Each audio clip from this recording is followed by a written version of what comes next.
Palo FM at 107.9 nga tuweze emyaka 13 katonze mwenda Palo of Africa Radio webali nnyo ebalire ddala yonna gy'osinza okulabika nti otugoberera kyokola ky'amaanyi nnyo nnyini ddala mu kadde kano tuli wano mu katale ak'Ekyengera nga tugenda okusinziira okulabika nti ate tujaguza n'abawuliza baffe aba Palo of Africa Radio nga tuweza emyaka 13 mu nsiike y'okuweereza.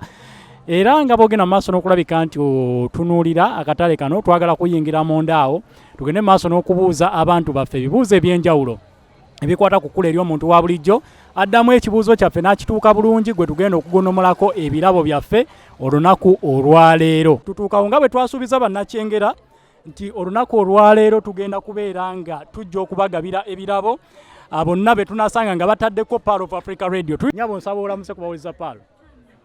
Salamu alaikum wa rahmatullahi wa barakatuh. Amanya nze Aisha Najingo n'abakyala wa katale Kyengera Dairy Market.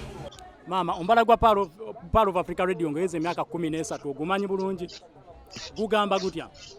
Gugamba salasatu ashira. Salasatu ashira. Yehe! Amaze okulabika nti yewangulira ekirabo wano.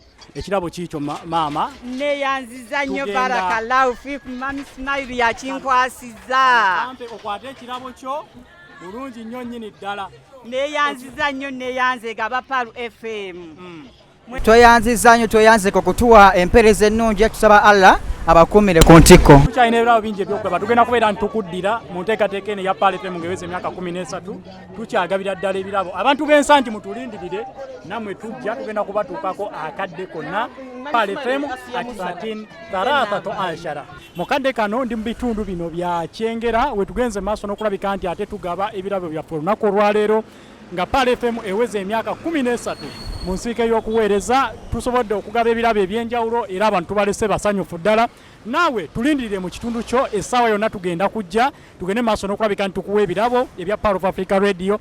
Tega butezi Palo manya omubala gwa Palo gw'emyaka 13 tugamba nti 13 tulindirire tujja.